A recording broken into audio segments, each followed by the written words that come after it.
Okay, so I'm going to do a quick video here because I'm going to try to document our journey here of trying to acquire multiple vet practices and all the obstacles and barriers that we're going to have to go through to do that. I'm Eric Miller. I'm a financial advisor, and aside from that, let me tell you about what the day was like today, because it pretty much sucked. And I'll tell you that because it ended really, really well, but it sucked during the day. So in trying to acquire a practice, obviously you have to go through a lot of legal, and then you have to go through lending, because there's no way that you're going to be able to buy a practice unless you got $1 million sitting in cash, or you have assets that you can use as collateral. You're probably going to end up using the current practice as collateral. At least you're going to. That's what we're trying to do in this first practice, is use the practice as collateral.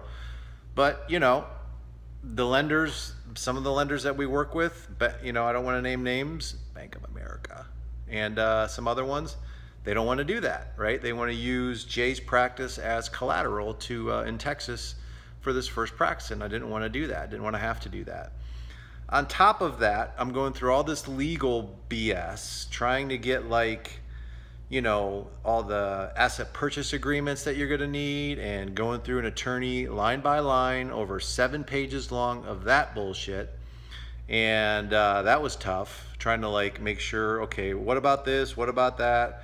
What does this word mean? I mean, it was just like, oh my God, it was like, an hour of mind numbing legal terms that just wanted to make your head spin. But did that yesterday. And at the meantime, we got the broker who's pushing on us, who is then, making, not intentionally, but it's creating doubt in the buyer to get this thing done, right? So I got all these terminals around me, all trying to help, but all this confusion, all this mess. We got the broker mad, we got the buyer mad, the lenders aren't cooperating.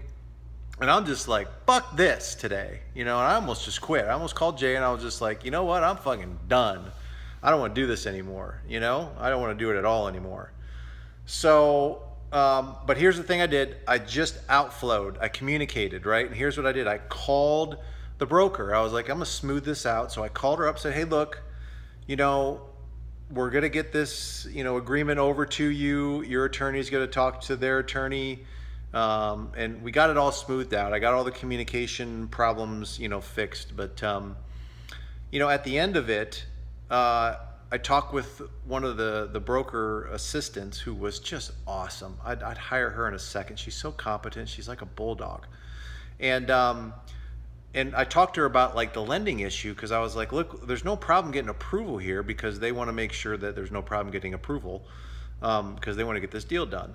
But I was like, these guys are just hard to deal with.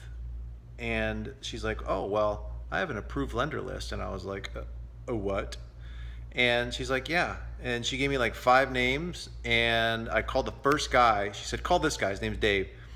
And I called this guy, and in 10 minutes, I could tell it was the right thing. It was just like, oh my God, he totally duplicated what we were trying to do.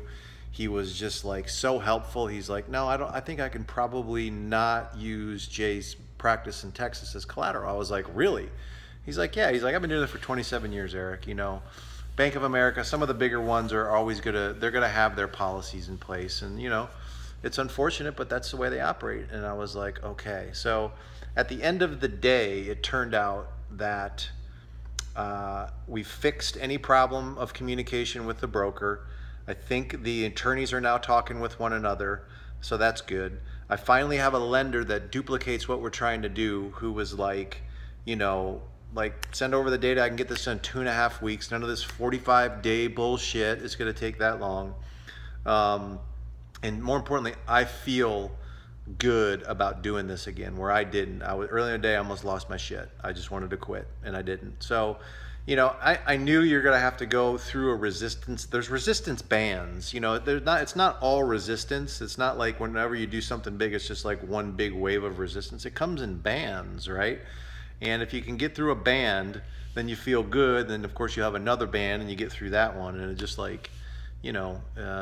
and finally, you get to where you want to go. But you know, I knew that was going to happen. It's so uncomfortable going through it that you almost got to love the game that much to go through that band. And apparently I did today, although I wanted to beat the shit out of somebody, but I didn't.